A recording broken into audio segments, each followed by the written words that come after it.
সুন্দর খেলাটি দেখাচ্ছেন আমাদের মাঝে দুই হাতের দুটি থালা দেখতে পাচ্ছেন দর্শক মন্ডলী ফুলের তালে তালে কিভাবে হাত ধরে করে দর্শকের মাঝে খেলা দেখাচ্ছেন আমাদের সাপমারির ঐতিহ্যবাহী প্লেয়ার আব্দুর রহমান দাদা।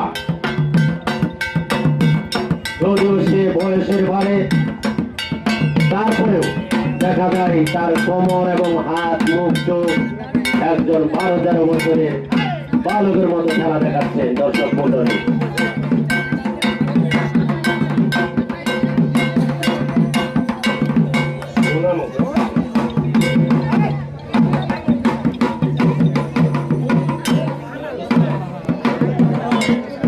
বাদক ভালো না হচ্ছে